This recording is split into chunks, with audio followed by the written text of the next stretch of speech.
levantar esse tema, que depois de uma semana de quarentena, eu, nos meus 74 anos e minhas comorbidades, fui instado a ficar em casa. E eu comecei a preocupar, principalmente com meus residentes. Eu falo, pô, os caras estão largados, não tem ninguém para ensinar para eles, não podem nem chegar perto. Então, eu comecei a pensar em produzir material para dar um suporte a eles. E o Carlos Henrique Bazzoni me entusiasmou muito. Não, vamos para a web, vamos fazer esse negócio. E nós começamos a fazer as reuniões pela web. O negócio foi tomando um vulto tal, que nós começamos a fazer reuniões. E daqui a pouco eu peguei umas aulas antigas, botei para o pessoal, e você começa a ver que um número enorme de pessoas acessa as reuniões. Uma reunião que você conseguia reunir 5 residentes, você faz agora, reúne 50. Então, eu vi o seguinte, gente, isso aí, alguma coisa mudou. Pô. Eu estava fazendo um negócio errado. Né? A maneira de fazer as reuniões não era aquela antiga, a maneira é essa.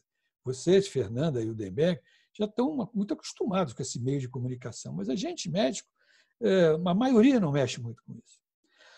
Ao lado disso, os médicos já vinham sofrendo um problema que, alguns anos atrás, nós começamos a ouvir palavras, começou com novos paradigmas. Não tinha uma aula que o cara não falasse em paradigma. Depois vieram algoritmos, machine learning, deep learning, digital twin. Então, essas coisas todas, a inteligência artificial, então o que o computador vai substituir o homem? Então, várias pessoas desistiram de fazer radiologia, de fazer residência em radiologia, ou até os radiologistas começaram a se evadir. Então, eu, juntando isso tudo, eu falei o seguinte, gente, tem muita mudança por aí. Eu preciso arrumar uma pessoa que saiba lidar com isso, que tenha uma experiência de vida e que conheça os radiologistas para fazer isso. E estava do meu lado, que é o Eudenberg. O Eudenberg, durante 38 anos, trabalhou na GE. No início, gerente de produtos, como eles dizem, mas, na verdade, é um vendedor. E o Eudenberg vendeu aparelho de ressonância no Rio de Janeiro, no Brasil inteiro. Não tem um radiologista que não conheça o Eudenberg. Né?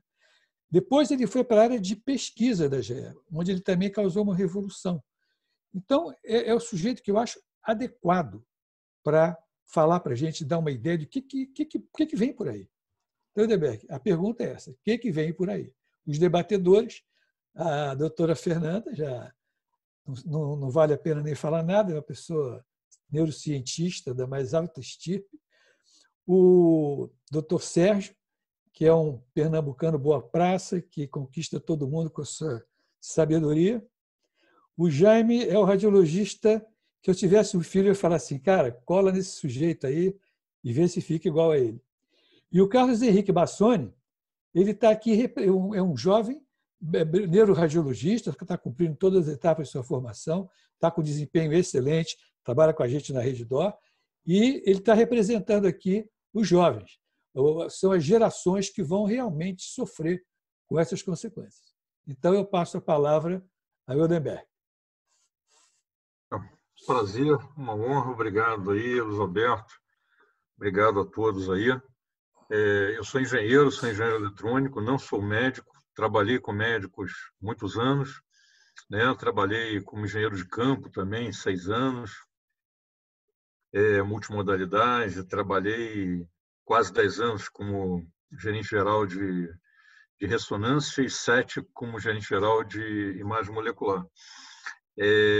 Mas não sou médico, então vocês me perdoem caso eu cometa alguma gafe, me perdoem aí porque eu sou engenheiro. Né? Eu costumava dizer o seguinte: todo dia eu me olhava no espelho. Eu trabalhei numa multinacional há muitos anos, a GE,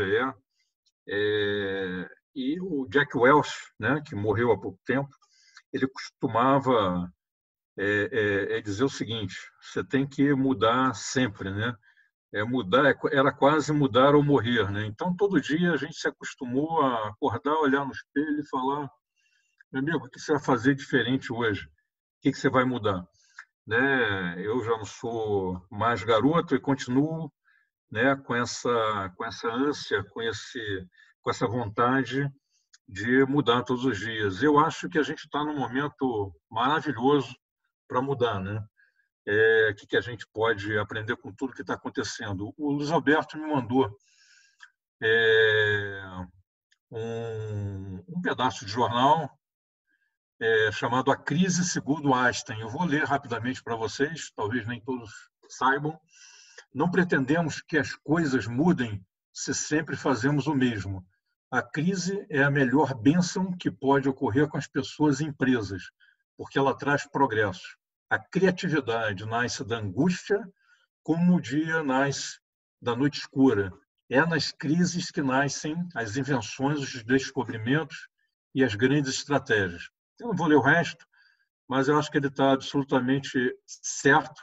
Eu acho que, obviamente, está sendo difícil para todo mundo, mas paradigmas que levariam aí 10 anos das pessoas se acostumarem a conversar como estamos conversando aqui hoje. Meu filho, há um mês atrás, estava revoltadíssimo. Ele faz engenharia na PUC, mecânica, de assistir aula digital, e já está feliz e faceiro. Hoje fez prova, ontem fez prova. Quer dizer, o mundo está mudando rápido. Talvez a gente fosse levar para as pessoas aceitarem, algumas décadas. Então, puxa vida, quanta economia, quanta viagem, desculpa a palavra, inútil nós fizemos, que não precisariam ser feitas, que a gente poderia resolver, digitalmente, aí, com uma ferramenta dessas aí. E quantas vezes professores não puderam, porque não estavam com visto e outros problemas, chegar nas suas aulas, e quanto é caro, ir para o congresso e tudo isso. Eu acho que a gente está aprendendo a aprender muito mais rápido do que a gente sempre fez a vida toda. Então, eu vejo isso como uma tremenda oportunidade. O Dr. Luiz Alberto pediu que eu falasse rapidamente. Eu não vou entrar a fundo em nada disso, mas é só para a gente não começar a falar algumas palavras que, não sei, talvez alguém não esteja acostumado. A gente fala muito de algoritmo. O que é um algoritmo de uma maneira bem simples? Um algoritmo, a definição é um conjunto não ambíguo. Ambíguo no sentido de que não tem dúvida, e ordenado de passos executados que definem um processo finito. Mas esquece isso que eu acabei de falar. Imagina que eu queira criar um algoritmo para ir, da minha casa até a casa do Dr. Luiz Alberto. Então, eu posso dizer que eu vou sair de casa à direita, eu vou entrar à esquerda na primeira rua, depois eu vou passar 2 ruas. Bom, finalmente eu vou chegar lá em frente à casa do Dr. Luiz Alberto. É claro que eu posso ter variações disso. Um outro cidadão pode dizer, não, usa aqui o Waze e você vai ter um algoritmo para sair da tua casa e chegar na casa do Luiz Alberto sem trânsito, usando caminhos alternativos um pouco mais distantes, mas muito mais rápidos. Então, você pode ter variações enormes. Eu posso dizer assim, poxa, eu prefiro, sou louco, eu preciso vestir a roupa, mas eu gosto de começar pelo sapato. Então, põe o sapato, põe a cueca, põe a calça, põe a camisa. Já o Dr. Luiz Alberto vai no sentido certo, ele põe primeiro a cueca, a calça, a camisa, o sapato. É claro, o camarada que tiver um algoritmo desse que põe primeiro o sapato vai ser um algoritmo ruim. Eu vou ter dificuldade de colocar as outras peças e vai ser horrível, esse algoritmo aí de põe primeiro o sapato. Então, a gente já fala de programas de computador, obviamente, há muito tempo. Um programa de computador é essencialmente um algoritmo que diz ao computador aqueles passos específicos e a ordem que eles devem ser executados. Então, basicamente, um algoritmo é isso. Quando eu falo de algoritmos baseados, e aí esse termo, inteligência artificial, e o pessoal fala muito de deep learning, eu vou tentar resumir de uma maneira bem simples. Se eu der dados verdadeiros, que eu costumo dizer o seguinte: se eu tiver o gabarito de uma imagem, se eu tiver o gabarito de qualquer coisa, os oráculos, aqueles camaradas que mais conhecem, seja lá do assunto que for, se ele me entregar, olha, isso aqui é um dado normal, e quando a gente faz esse tipo de algoritmo, obviamente, é bom ter mais de 90% do que é considerado dado normal. Quando a gente fala de dado curado, ele tem que estar organizado e tem que ter as anotações corretas. Se eu vou anotar uma imagem médica, se eu fizer uma anotação errada, esses algoritmos eles vão se perder, né? E eles não vão convergir para onde que eu quero. Quanto mais dados, mais os algoritmos baseados em, né, linguagem aprendizados de máquina, eles vão aprender e vão acertar mais, vão acertar primeiro com talvez 300 dados, 60%, 70%, né, com 10, 20 mil dados, eles já vão começar a acertar mais de 90%, mas eu preciso de dados bons, com anotações perfeitas e com um formato perfeito, né? Se eu tiver dados cada um de uma maneira diferente, a máquina vai se perder, ela não vai conseguir ler da forma correta, né? Então, o mundo está se baseando nisso, né? Quando eu tenho, se eu pegar 10 mil imagens, né, seja lá do que for, né, esse é o cérebro normal de um cidadão de, sei lá, sexo masculino de 20 anos, quando eu disser, olha, e esse é o dado anormal quando esse paciente tem um glioma grau 4, né? Outro dia teve uma aula aí disso aí, né? Um bate-papo com o cirurgião, pelo que eu me lembro, um GBM, né? Ele vai saber definir, né? Se eu tiver grande quantidade de dados desse glioma grau 1, 2, 3 e 4, ele pode segmentar esse glioma. É claro que o de grau 4 vai ser mais difícil, né? Porque ele não é tão bem definido quanto o de grau 1, mas ele vai dizer, olha, está aqui, isso aqui é um glioma grau 1, e eu posso começar a classificar, eu posso determinar a classificação que eu quiser. Então, eu posso segmentar, posso classificar, quer dizer, a máquina está fazendo muita coisa interessante, né? É claro que, né, a gente tem muita informação hoje, né? Eu imagino que cada dia lançam aí 20, 30 sequências de pulso novas de ressonância magnética, né? Quando eu vou para a área de imagem molecular, a gente surfou na onda aí do FDG durante muitos anos. Hoje, todo mundo fala de PSMA marcado com galho 68, que mudou radicalmente a conduta clínica ao paciente, né? Por questões muito simples. Mas, antigamente, o paciente voltava para casa e voltava 6 meses com outro exame de PSA. Então, uma molécula nova mudou radicalmente o curso, né, do câncer de próstata. Existem dezenas, centenas de moléculas, né, que estão, obviamente, o Covid ajudou a Anvisa a facilitar um monte de coisa, né? Um monte de coisa está acontecendo. Eu acho que a Anvisa parou para pensar, olha, eu vou ser um pouco mais simples aí, eu vou deixar importar ventilador, desde que tenha talvez aí CIMARC, FDA. Nesse momento, eu vou facilitar um pouco, porque a gente precisa dos respiradores. Ela lançou uma RDC nova que ajuda bastante a área de imagem molecular, mas que não resolve 100%, né? A gente pode falar sobre isso, não é o tema, mas tem muita coisa acontecendo, muita coisa vai acontecer, né? Indo um pouquinho, começando a desafiar a gente um pouquinho, né? Em 2015, eu não sei se todos viram isso, o Bill Gates fez uma conferência, né?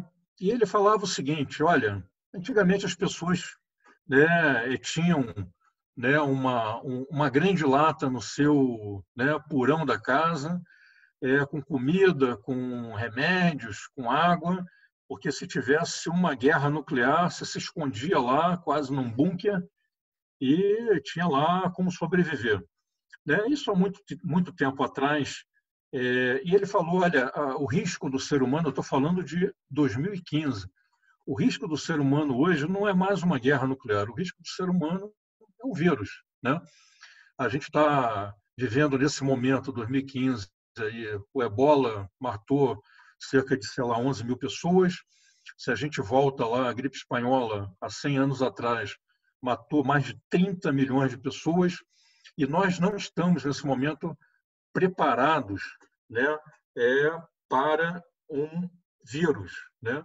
Isso ele falou e pediu a todos, gente, a gente precisa fazer uma série de coisas para se preparar, né? Então, eu vou ler o que ele falou de forma resumida, muito interessante isso, porque ele fala de novo em 2020, na época do Covid. Ele acabou de fazer uma doação, se não me engano, de 100 milhões de dólares para ajudar aí na vacina do Covid-19.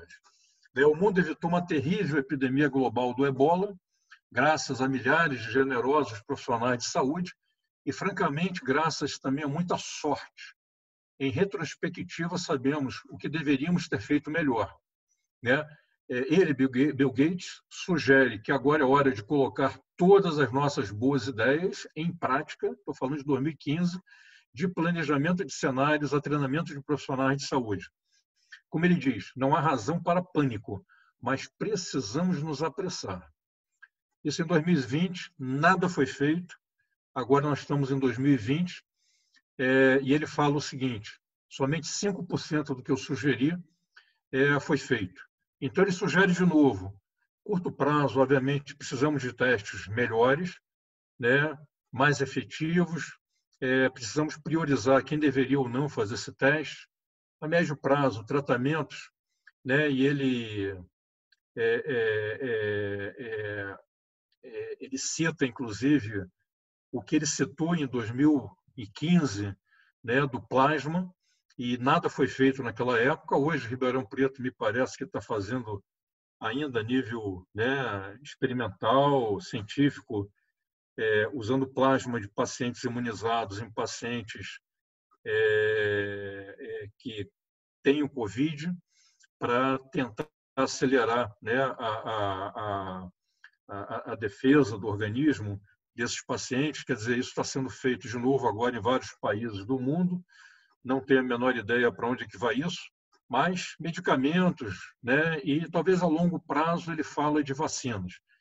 A gente sabe que o Covid é baseado em RNA e, pelo que eu sei, tudo baseado em RNA vai sofrer mais mutações, ou seja, talvez uma vacina seja boa, mas não seja excelente, porque vão vir outros Covids, ou sejam lá os nomes e de outros países, não sei, né? Interessante tudo isso. Alguma pergunta? Posso seguir? Tinha uma pergunta aqui para você, Odeberg. Diga. Você falou aí dos dados como fonte de nutrição assim, para esse mercado aí, para essa ideia do Deep Learning. Uhum. Você acha que os dados são um mercado? Assim, existe um mercado para dados médicos, dados de imagem, que nem existe um mercado para, sei lá, um produto qualquer, como petróleo, como... Ou você acha que o mercado dos dados é uma coisa particular, assim, como se negocia dados é uma coisa diferente, assim? Eu acho o seguinte, Dr. Jaime, para mim o dado é talvez o Bitcoin do futuro aí, né?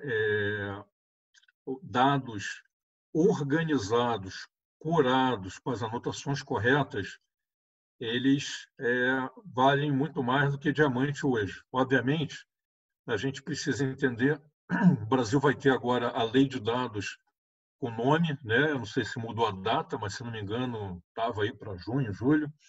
Está seguindo, basicamente, a Escola Europeia de Dados, né? E entender o que é um dado anonimizado. Se o paciente tem, né, uma patologia conhecida, alguém vai olhar lá e vai dizer, olha, esse paciente, eu sei o nome dele, esse paciente já não é mais, quer dizer, todo mundo conhece, esse dado não é considerado anonimizado. Então, é importante entender muito bem a definição do que é um dado anonimizado E é muito importante entender o que é um dado valioso, né?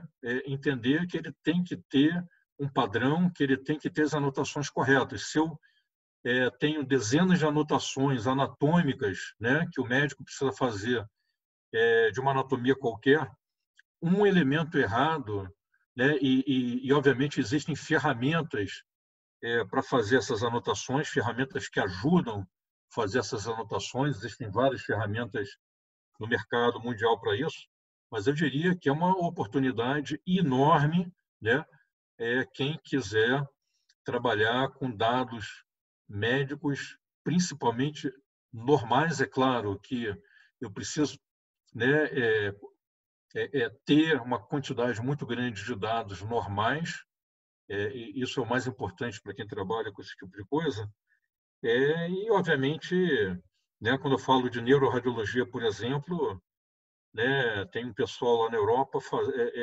dividindo, né, em segmentos do cérebro, em 133 segmentos, e tem razão para isso, né? Tem várias ferramentas que dividem em menos volumes o cérebro, e nota que os dados podem ser de cada volume desse. Então, você tem como crescer o volume de dados também, se você começa a segmentar. Tem várias técnicas para você conseguir mais dados também. A coisa é bastante interessante. Não sei se eu respondi a sua pergunta.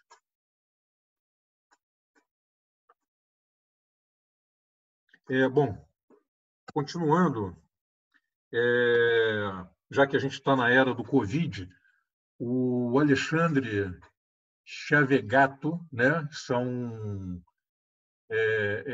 ele tem, se eu não me engano, eu não sei se ele tem uma publicação já, mas isso está na internet, né, ele é da USP, e ele colocou a seguinte situação: imagina o paciente chega, né, no atendimento de um hospital reclamando de tosse, dores no corpo, cansaço, a sala está cheia de pessoas com sintomas parecidos. Depois de algum tempo, o paciente consegue ser avaliado por um médico, né, faz, né, um exame de sangue, né, ele colhe lá, né, uma amostra lá, né, da saliva, uma secreção nasal, seja o que for, faz um raio-x ou uma tomografia, a suspeita de Covid, mas o teste do PCR vai levar, sei lá, 3 dias. Que decisão que ele toma? Ele manda o paciente para casa, imagina que o raio-x ainda seja normal, né? Tomografia, o vidro fosco ainda não apareceu, seja lá o que for, complicado, né? Então, eles desenvolveram um algoritmo baseado, basicamente, né, no sangue desse paciente, que está convergindo cerca de 77% para erro e 78% para acerto. Foram só 235 pacientes. É claro que quando se tiver aí 10, 20 mil pacientes, e eu acho que lá nos hospital das clínicas eles vão chegar rapidamente nisso, né, ele provavelmente vai convergir isso a mais de 95%. Aí eu faço a pergunta, né? Quer dizer, são milhões de oportunidades que a gente tem o tempo inteiro, né? Quando você tem um paciente que chega na emergência, você coloca ele lá no monitor, tem dados multiparamétricos lá, né, que poderiam ser analisados em algoritmos para tomada de decisão. Eu imagino quão difícil é a tomada de decisão de um médico. O que eu faço? Né? Eu mantenho esse paciente na emergência, eu mando para a UTI, para o leito ou para casa. Quantos pacientes foram para casa e chegaram em casa e morreram? Meu pai foi um deles, né? É uma tomada de decisão difícil, né? E arriscada, porque ele não tem dados. Ele não tem uma cola para ajudar ele não tem... Quer dizer, os algoritmos, como, né, aos católicos aí, anjos da guarda, que podem talvez dar uma cola, dar uma dica com dados, né, dados big data, obviamente, de toda uma população, cruzados com aquele dado específico daquele paciente. Então, a tomada de decisão daqui para frente, o que o Bill Gates falou, na minha opinião, não vai acontecer nunca mais, porque, né, infelizmente, né, com essa crise toda, o mundo acordou. Existem centenas de trabalhos sendo publicados, centenas de pesquisas, é vacina, são trilhões de dólares aí sendo investidos. Infelizmente, nós não fizemos isso a um custo 10 vezes menor em 2015. A gente não estaria vivendo.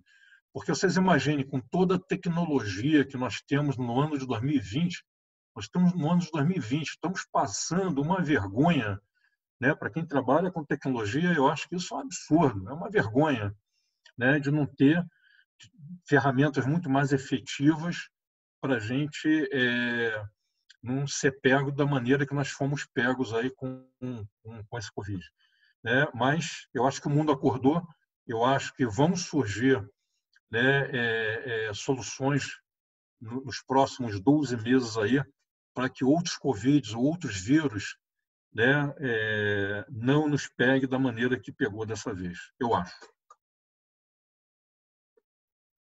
Só para dar um exemplo para vocês de outras áreas, né?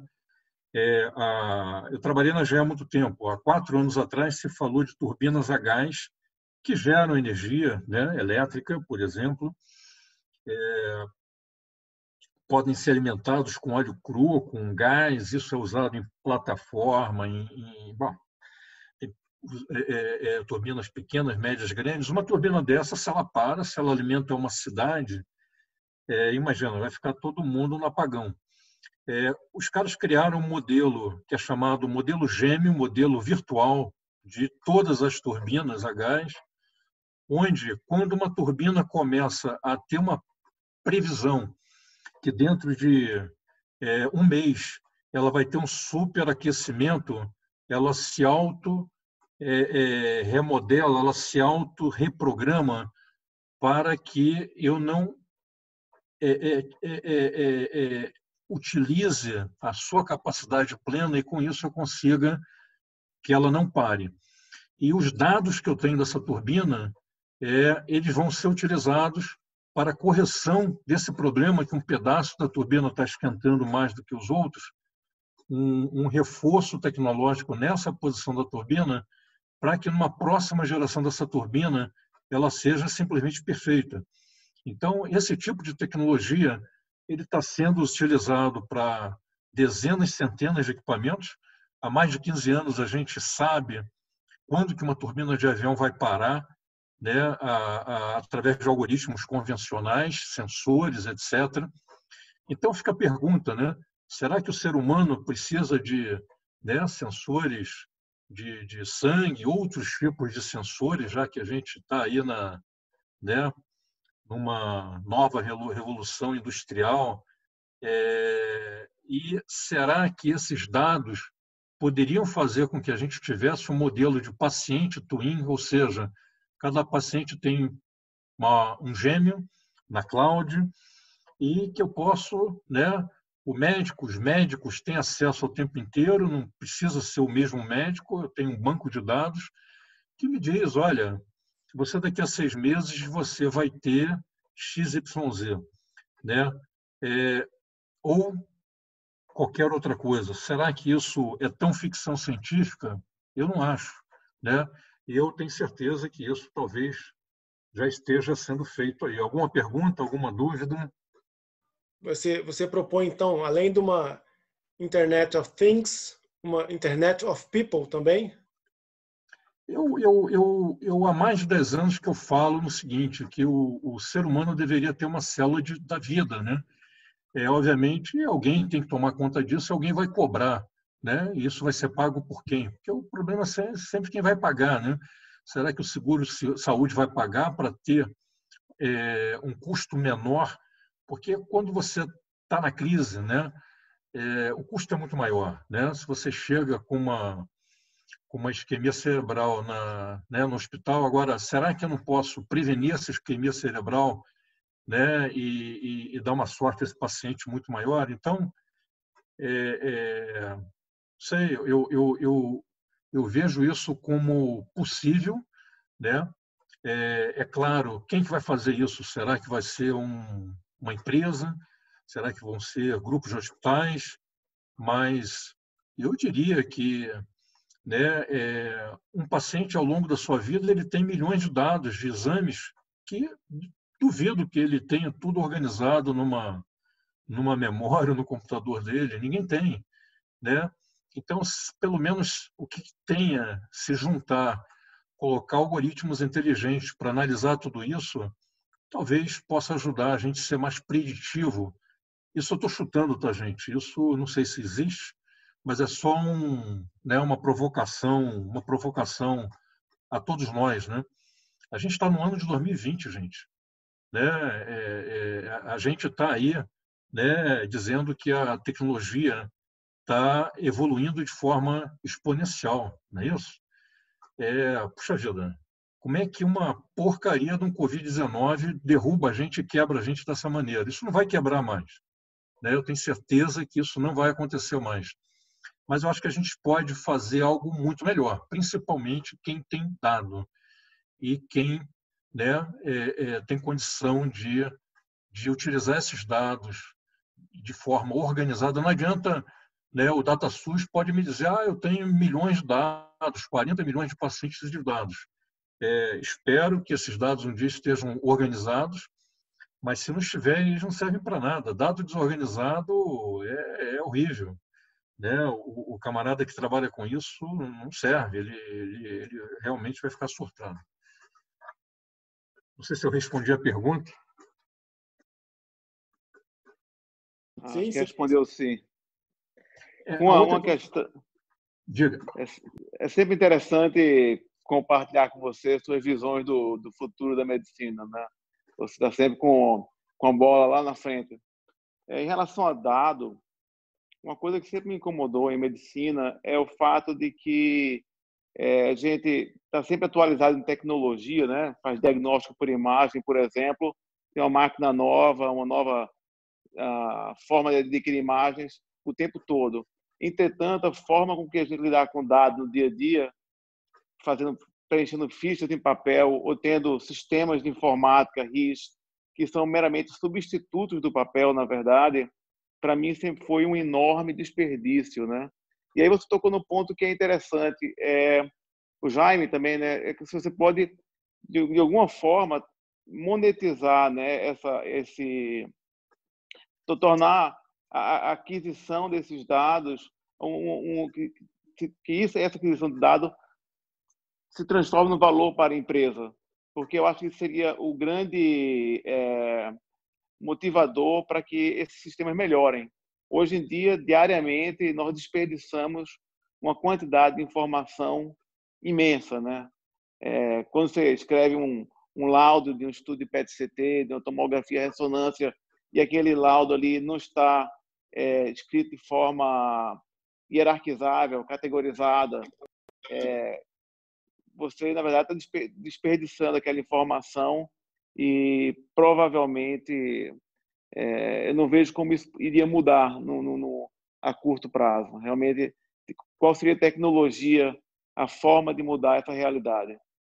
Talvez o laudo tenha que ser escrito através do aprendizado de outros laudos pelo computador, utilizando linguagem natural. Isso se necessita de sistema de dados. Bom, eu não quero entrar muito nesse nível de detalhe, mas acho que é importante isso, né? Que a gente vá para essa direção. Posso comentar também um pouquinho sobre isso? Então, claro. Eu acho que você tocou em se a gente pegar os exemplos, né, de grandes instituições que se adiantaram e organizaram, sei lá, se a gente pega nos Estados Unidos o VA, né, o valor que tem o dado na prevenção de desfecho nesses pacientes é enorme. Quer dizer, tendo uma base estruturada de dados, né, dados estruturados, sejam eles clínicos, sejam eles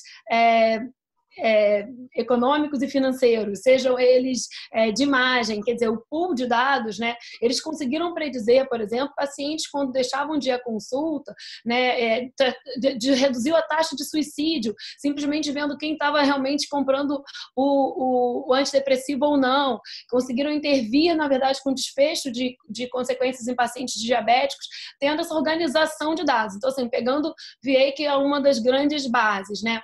Acho que dado hoje, ele é tudo em algumas frentes, já se provou também. Se a gente pega unidades fechadas, como unidade de terapia intensiva, em que os dados foram coletados de forma estruturada, né, conseguiu prever, inclusive, ações, né, que impactam, por exemplo, custo e efetividade. Então, é uma forma da gente entender a monetização, digamos assim, desses dados, né? Quando você conhecendo a sua base, você pode, na verdade, escolher para onde você vai. Então, isso é uma outra forma, né?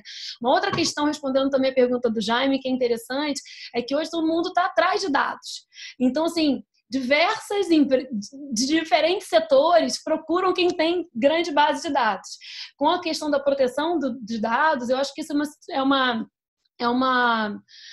questão que chama atenção e dá um pouquinho até de medo, né? Porque, assim, eu acho que a lei de proteção de dados, que acho que agora está já para agosto, né, Heldenberg, que vai mudar completamente, inclusive, também a estratégia dos dados de pesquisa, porque a Conep vai ter que se adaptar a tudo isso, né? Vem para proteger justamente o que o mundo sabe hoje, que dado é tudo, né?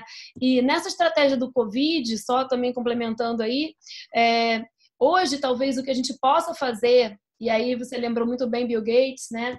Hoje, o que a gente pode fazer de uma maneira urgente, a gente está simplesmente atuando com questões que a gente já sabe fazer. Então, a gente está usando drogas que já existem para outras coisas e a gente está testando ali. A gente já sabe fazer alguma coisa de sequenciamento. Então, assim, são as coisas do momento, né?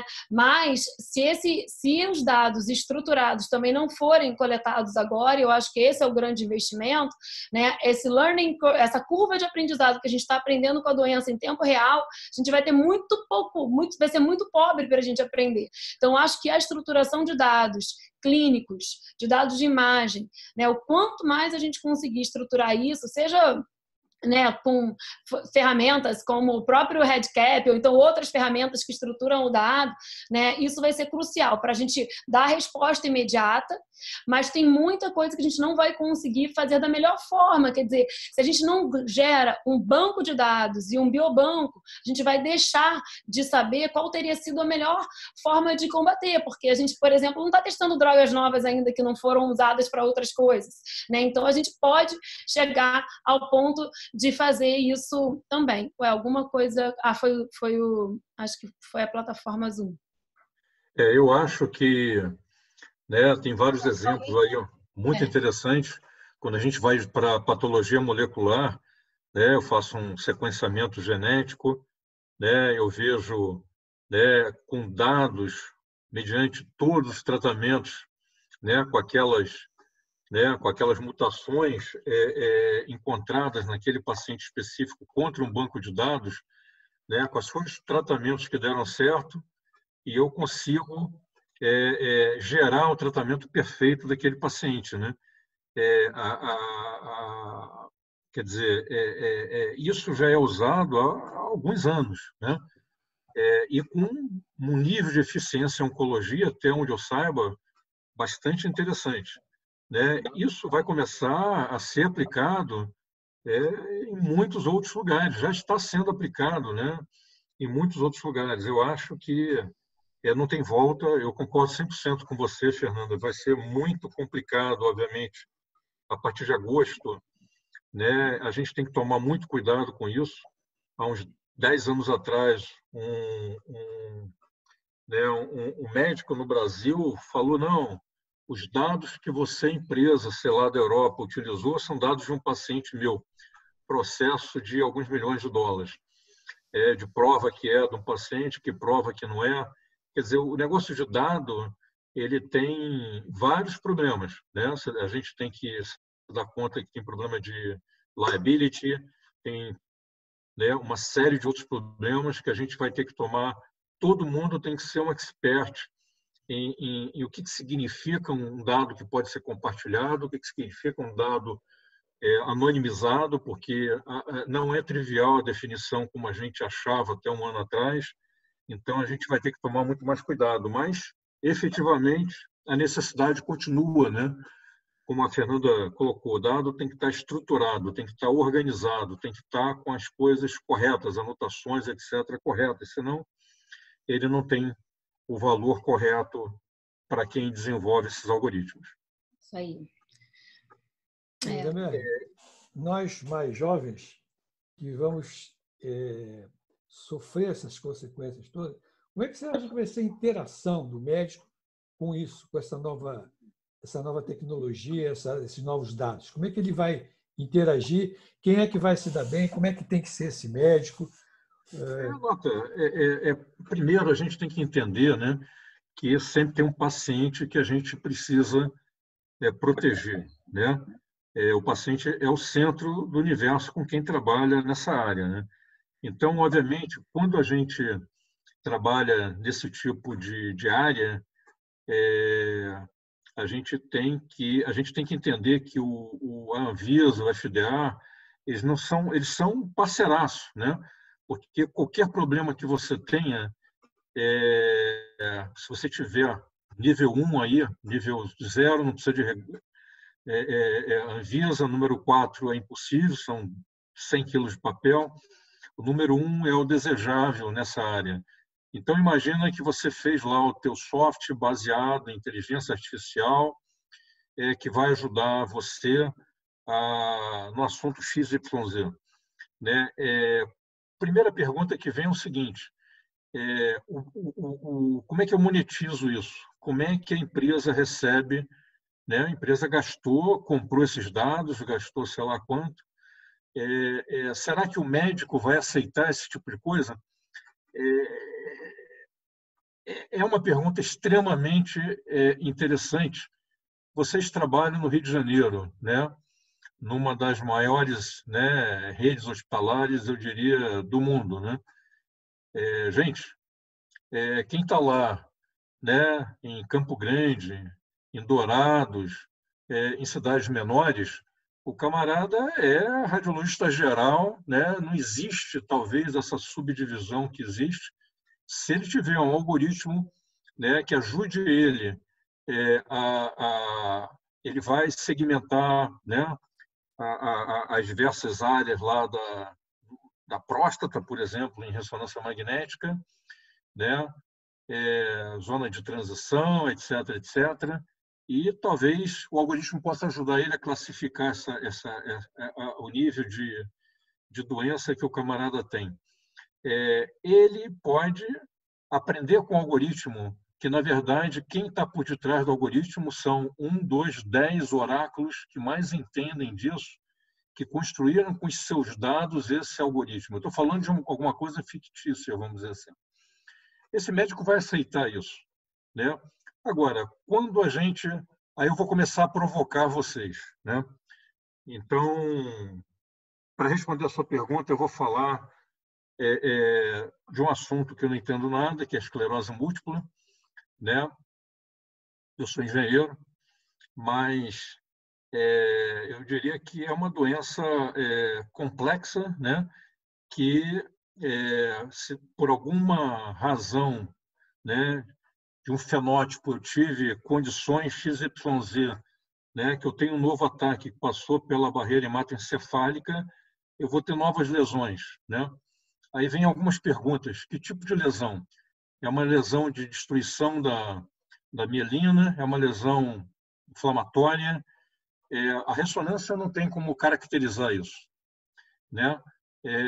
O PET, através de algumas moléculas, né, que são várias moléculas, pode diferenciar o que é uma lesão de esclerose múltipla inflamatória e uma lesão, né, de destruição da mielina, né? A mielina, para mim, é a capa do fio, é a proteção do neurônio, né? Vai entrar em curto-circuito. Na cabeça de engenheiro, eu penso assim. Agora, isso vai resolver o meu problema? Talvez não. Talvez sim. Talvez, se eu souber que o paciente só tem lesões inflamatórias, será que algum medicamento possa ter mais efeito ou não? né? Uma vez que ele já tem uma lesão de mielina, para mim já teve uma destruição ali e não tem volta, né? Eu tô falando aí da área de imagem molecular, aí eu penso assim, puxa vida, né? Se o radiologista precisa tomar uma decisão, né? Ele não tem do lado o Dr. Sérgio Altino, é claro que eu estou falando de ficção científica no Brasil, mas nem tanto, né? O Brasil trabalha, eu diria, com 2 moléculas, PSMA marcado com galho 68 e FDG. A Argentina trabalha com mais de 10, o Uruguai trabalha com 25, o Chile com 15, o México com mais 20. Quer dizer, nós estamos 30 anos atrasados em imagem molecular, mas parece que a Anvisa vai ajudar. Eu queria... será que um algoritmo... Deus te ouça. Será que um algoritmo ele poderia ajudar uma tomada de decisão, né, com todo esse conhecimento? Porque é muita informação, né?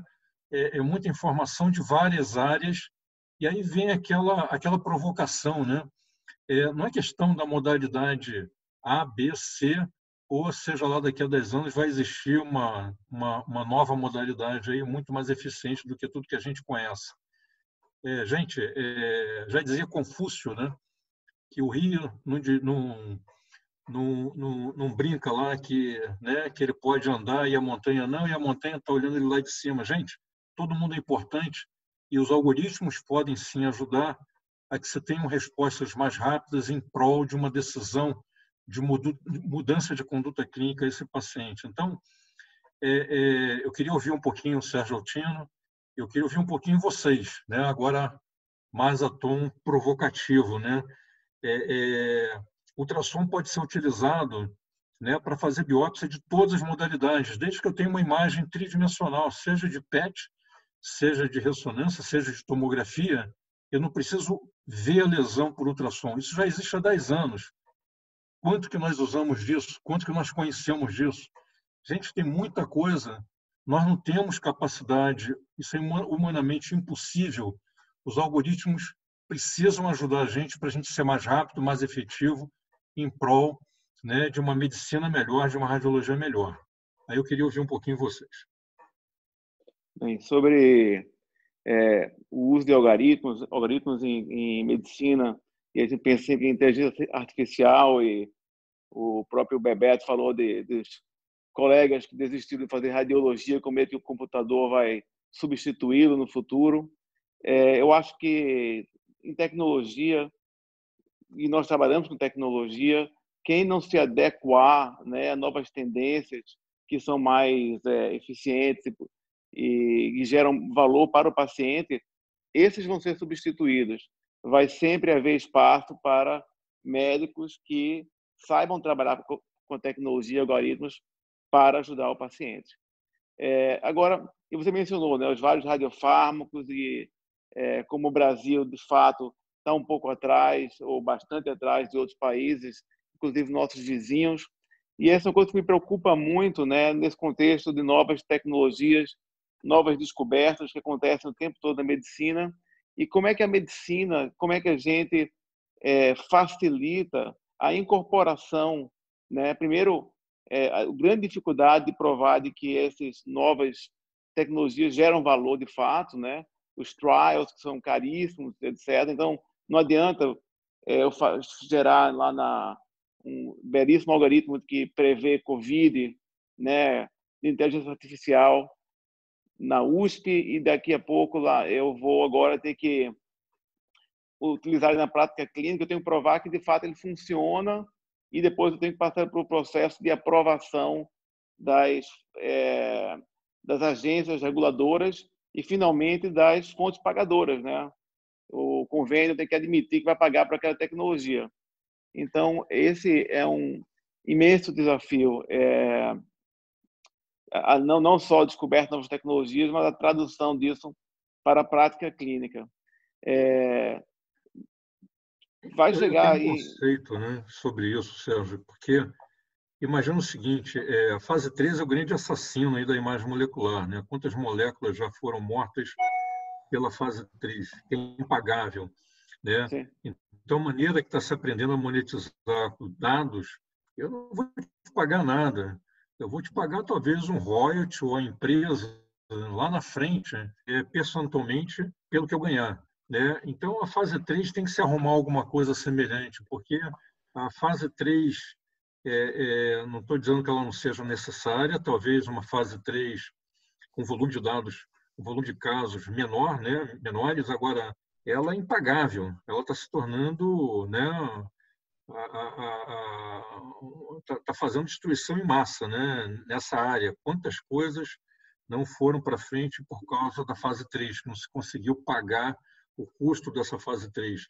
Então, a gente tem que encontrar maneiras de monetizar tudo isso inteligentes para que a gente possa evoluir. Né? E não adianta, às vezes, eu tenho que ganhar junto. Não adianta eu querer, eu quero sei lá quantos milhões. Não vai rolar isso. As empresas não vão fazer isso. As empresas podem dividir o bolo lá na frente se a coisa der certo. É como vai funcionar, ao meu ver. Tem uma... As fontes pagadoras também precisam ser mais inteligentes, né? Eu acho Elas que trabalham com o princípio de, a princípio não. A princípio a gente não aprova nada. Elas tem uma avaliação mais inteligente do que vai ser custo efetivo ou não. Esse uso de algoritmos de inteligência artificial tem que chegar na fonte pagadora também. Ela tem que ser mais inteligente na definição do que ela vai aprovar, o que não vai aprovar, qual o critério para ser utilizado cada método. Isso aí também, eles também precisam. Eu tenho um conceito sobre isso aí que eu posso dividir com vocês. Acho que a doutora Fernanda quer falar. Não, mas eu acho que era justamente complementar. Eu acho que a grande saída para isso aí vai ser o desenho disso em parcerias, né? E você realmente conseguir mensurar isso aí um pouco mais a longo prazo. E era só para complementar também o que o Sérgio falou em relação ao uso de algoritmos, inteligência artificial, né? E que hoje até está se chamando de inteligência aumentada, né? Por conta disso. Porque, na verdade, é baseado numa coisa que vai nos ajudar. Quer dizer, o profissional não vai ser substituído, mas o que não souber se adequar, esse sim, né? E talvez um conceito que também eu acho que o pessoal está agora fazendo muito, e por coincidência até que em Stanford tem um departamento disso, que eles hoje chamam de high-tech, high-touch, que é o uso de toda essa questão de inteligência em todos os setores, de tecnologia na saúde, ajudando o médico ou os outros profissionais de saúde a terem mais tempo de interação com o paciente e entre si. Então, usando toda essa questão de algoritmos, de tecnologia, vou dar um exemplo. Vamos pensar, hoje até a gente sempre pensa em classificar, por exemplo, a lesão de uma forma mais fácil, mas tem vários algoritmos, na verdade, que estão sendo desenhados muito mais para identificar os casos normais, em que você tenha seu tempo deslocado para dar atenção, por exemplo, aos exames que você mais tem que olhar, né? E outra coisa é usar, na verdade, a tecnologia com o Google Glass, né? Tentando botar os exames para o paciente, para o médico precisar preencher menos papel e conseguir tocar o paciente um pouco mais. Enfim, tem todo um trabalho de tentar, de humanização, né? Da importância da inserção dessa tecnologia, não se esquecendo de que no setor de saúde a gente tem uma missão, né, que é outra. Então, o uso dessas ferramentas todas para aproximar as pessoas, tanto a multidisciplinaridade quanto o paciente. Era só isso que era para complementar. Quanto à ANS, a aprovação de qualquer reembolso, a gente precisa entender, quer dizer, isso que eu vou falar é um aprendizado da pior maneira possível, né? Porque a primeira coisa que a gente tem vontade, quando a gente acha que algum reembolso tem que acontecer, é querer ir no presidente da ANS, bater na mesa e falar assim, meu amigo, eu preciso desse reembolso porque isso é importante. Né? Na época que o Dr. Alfredo era presidente da ANS, ele foi, acho que, diretor do Copador, né? Ele terminou me ensinando isso e falou, Demberg, eu sou o cara aqui para dizer não. Né? E, obviamente, eu não posso inviabilizar a saúde. A coisa é financeira. Então, existe um departamento dentro da ANS que tem que ser tratado por profissionais da área financeira. Eu tenho que chegar com uma equação financeira que comprove que aquele novo procedimento ele vai reduzir, de alguma maneira, o custo da saúde daquele paciente. Então, essa é a maneira que a ANS pensa. Se eu chegar lá batendo, que isso é muito bom, ninguém vai me ouvir. Eu tenho que fazer uma reunião com o financeiro da ANS, não adianta com o presidente, e provar matematicamente que aquele pagamento pode reduzir lá na frente o custo da saúde. A gente pode dar, né, vários exemplos. Né? Imagem molecular tem um caso de PET para linfoma. Né? Uma Eu acho que ninguém batalha. mais morre de linfoma, mas, puxa vida, quanto se gastou, né, há 10, 15 anos atrás e quanto está se gastando hoje? Talvez muito menos. Talvez esse PET seja assim, puta, um cara que deveria ser, né, parabenizado todos os dias aí, porque ele economizou muito nessa área de linfoma. Né? Então, eu não sei, tem vários outros exemplos aí, mas eu acho que a gente precisa entender como levar a coisa da maneira correta para que ela seja aprovada, né? Então, a ANS ela pode aprovar, mas eu tenho que trabalhar muito antes na parte financeira, e aí eles vão aprovar felizes. Vai levar 1 ano, 2 anos, mas eles vão aprovar. Na Você verdade, acha? então você tem uma dualidade. Por um lado, as fontes pagadoras que apostam na contenção de custo através da continuidade do como está, que são resistentes até à nova inovação, e a inovação que está acontecendo que pode traduzir benefícios para os pacientes. Tem um exemplo que eu acho que é fantástico de como você pode sair desse dilema, que é o trial americano, o National Oncology Pet Registry. Faz quase 10 anos agora, nos Estados Unidos, eles estavam, onde nós estamos no Brasil, né? Cada indicação de PET com FDG tinha que provar que era válida. Câncer de pulmão, linfoma, nódulo pulmonar, câncer de mama e etc. E a gente sabe que existem outras indicações clínicas e não havia um corpo de evidência suficiente para convencer o Medicaid e Medicare de que o método tinha valor. E a solução foi o seguinte: eles decidiram pagar por esses PETs em oncologia, desde que o reembolso fosse atrelado à geração de evidência. Então, o Medicaid e Medicare aceitava pagar pelo PET por uma indicação que não estava contemplada no rol de exames, desde que o médico falasse: olha, se eu não fizer o PET, é isso que eu vou fazer com o paciente. E depois do exame, o médico dizia: olha, com o resultado do exame, eu tomei essa conduta. O resultado do National College Pet Registry foi uma mudança de 30% das condutas propostas da sua forma mais básica. Esse paciente eu vou tratar, esse paciente não vou tratar. E várias outras mudanças de condutas associadas. Então, eu achei que foi uma forma muito inovadora, na verdade, de você avaliar o valor do método. E hoje, nos Estados Unidos, PET e FDG em oncologia é coberto para todas as indicações, basicamente, algumas delas ainda sobre o cuidado desse programa. Ou seja, o Medicaid e Medicare vai pagar desde que se continue a gerar evidência no processo. Eu acho que essa mesma lógica talvez seja uma forma de você apresentar novas tecnologias para a prática médica de uma forma mais coerente e gerando dados enquanto você está utilizando ela. Talvez seja essa uma proposta interessante. Aí, no caso, eu queria falar um pouquinho. Será que não é a criatividade que está sendo tolhida por conta desse aparato complexo que a gente tem para poder validar as coisas? Será que a gente não acaba com a criatividade, que nesse caso que você deu de exemplo aí foi sensacional, porque a gente tem sistemas rígidos demais e planilhas muito pouco maleáveis de custo e quanto que eu pago pelas coisas? Será que a criatividade não está sendo tolhida por esse sistema todo?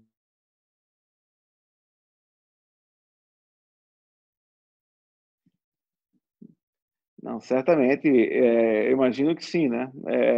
Ao mesmo tempo, é muito complexo. Você não quer também trazer novas tecnologias, novas soluções sem comprovação de eficácia e também considerando que elas podem ser excelentes soluções, mas não são custo-efetivas, né? Complicadíssimo.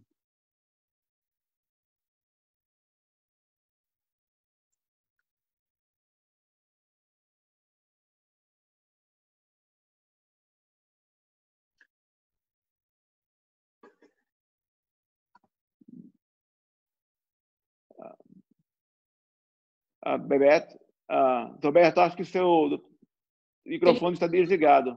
Eu também acho que ele está tentando falar, mas... Desculpa, devido ao adiantado da hora, nós estamos completando 1 hora, nós vamos ter que encerrar por aqui. Então, eu quero agradecer ao Helderberg. Nós tivemos uma reunião muito elucidativa e ouvi coisas até dessa tecnologia gerar uma melhor interação, o médico te liberar mais tempo para estar com o paciente. Isso até hoje nunca tinha ouvido e fiquei muito satisfeito em ouvir isso. Então, cada coisa dessa a gente vai gostando mais, né? É importante. Então, eu agradeço a todos e essa reunião vai para o YouTube e todos que não tiveram possibilidade de ver vai estar disposto. Muito obrigado a todos. Obrigado a você pelo convite, por essa excelente oportunidade. Um abraço. Tchau, Obrigado. Tchau, Carlinhos. Luiz Alberto, obrigado a todos aí. Obrigada, Bebeto. Um abraço a todos. Tchau. Jaime, a todos. Obrigada. Tchau. Tchau.